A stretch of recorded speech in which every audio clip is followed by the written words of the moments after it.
that I can go to Cooktown in a couple of days. I can either go this way, which is through the Daintree, but it's 4-drive access only.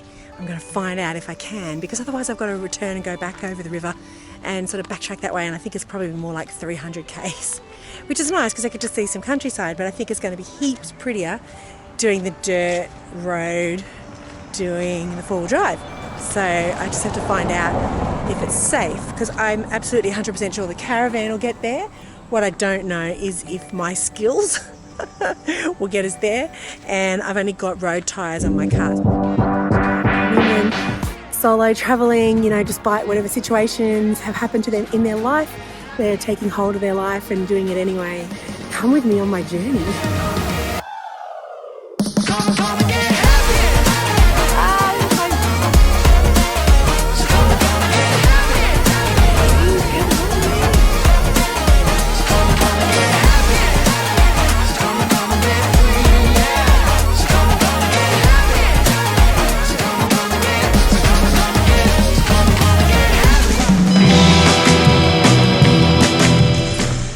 Just starting the engine and we're off. Oh my god, so fast.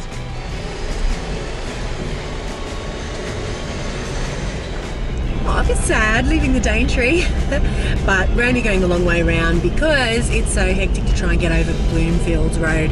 Almost impossible for, well, I could do it, but I might not make it so easily. God. I've said it before and I'll say it again, I could live up here. I don't know what that means for my life, but honestly, I could really live up here. Hey, just at Lakeland Roadhouse, you see in the distance behind me. It's actually really nice. It's the gateway to Cape York, and I just got myself a nice cup of tea, and they gave me a biscuit which says happiness is an inside job, and I just thought that was so worth noting. This is definitely happiness for me. It's remote. It's so interesting, the terrain, like I've been crossing mountain ranges, and that's another one in the background there. And this is, it's remote, it's far north Queensland.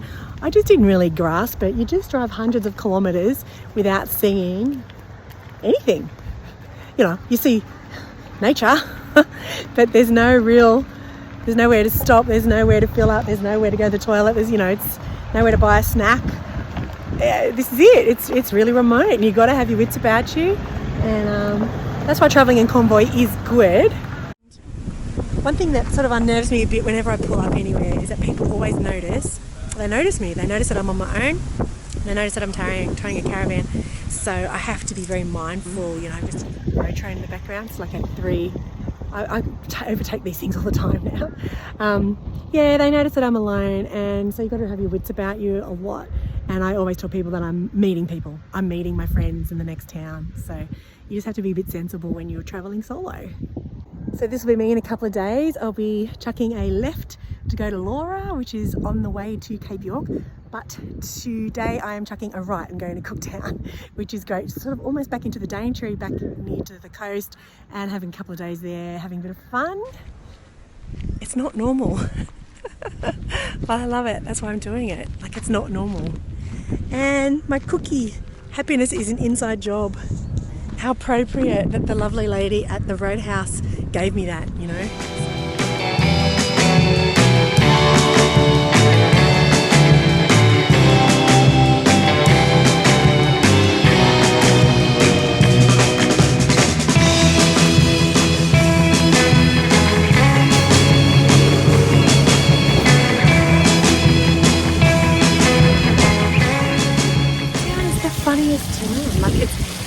It's in such a remote part of Australia, and it's got all these really lovely facilities, beautiful buildings, and like there's money here.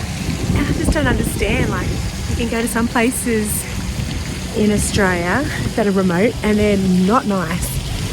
They're shitholes. And then you come to a place like this and there's just money.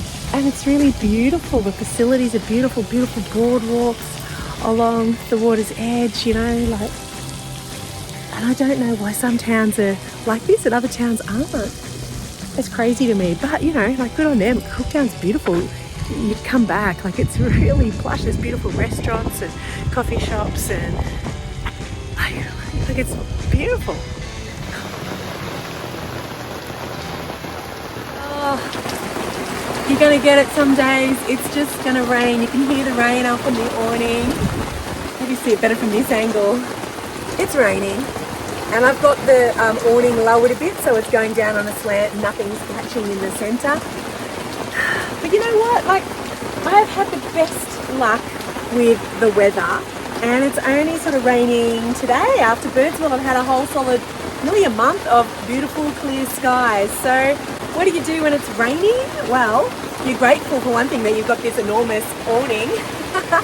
I could have put up the walls maybe yesterday. I knew the rain was coming, but it's only one day, so I'm all right with that. And it's summer. I want the nice breeze to come through as well. I can still cook here, you know, with great ease, so that's good. And I get to sit in the van and do some work and catch up on things. So it's not so bad. There's plenty of room. It's the people in tents and stuff, you know, small tents that I feel for. But yeah, you just sit it out. You just let it go. Just how comfortable it is here. I keep my pair of shoes down there on the step of what I might be wearing, and I always keep my thongs here for outside because they just slip on and off, and then I'm barefoot inside. What I talk about all the time is I have my little office set up. That's what I use the dinette for. I have my bed, which is perfect. And we've got the cupboard space. And just on top, I put my styling box because it's a big box. I've got my towels up there, a couple of hats. I hang my clothes there so they're hanging and I can use them. I've got some windows open for space. Got the air vents. Normally they'd be open, but I've just got them closed. We've got the skylight up here. You know, it's not so bad. It really isn't.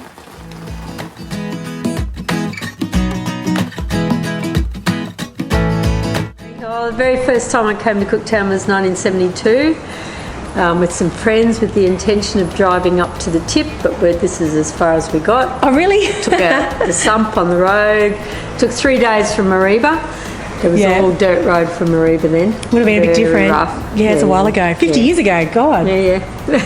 And what was here back then, 50 years ago? It had a population of 300 people. Yeah. I think there was one supermarket. There was 4 pubs. Not much else, and the post office. And you didn't really get the tourists then either because the road was pretty bad. Yeah, well, we have the Discovery Festival every year. What's that? In June. And, well, it's, you know, it tells the Captain Cook story, but, you know, there's a whole reenactment of Captain Cook's landing and, you know, which includes all the Indigenous, and it's like the first reconciliation that happened in Australia as well when Captain Cook, you know, he had a bit of a tussle with the locals and they sorted it out. So it's sort of like the first reconciliation. Oh, okay. And, I mean, his attitude with the Indigenous was that they looked so happy and well and contented that they didn't actually need... You would. Everything's they didn't here. need us. I know, this place is flourishing with food and... abundant. It always has been an abundant place. We're about 30 k's out of town and we've got creeks there with no crocs. Oh, nice. And that's why I like living there, because further places you go, you still got crocs. So, you know, I like being where I can actually swim, get in the water. Swim in the creeks without. And, you know, we go to the beach and swim and people say, oh, you know, there's crocs, but, you know. Just keep moving. That's it, you know. And you keep like send the dog out. I'll come back next year. They'll take the dog before they'll take you. I've heard that before. I'll come back next year and see if you're still around. Yeah, I will. I will be. Look who I found. Hey. G'day. It's Rolly and Mandy's wandering over. There's Mandy. Maybe I didn't.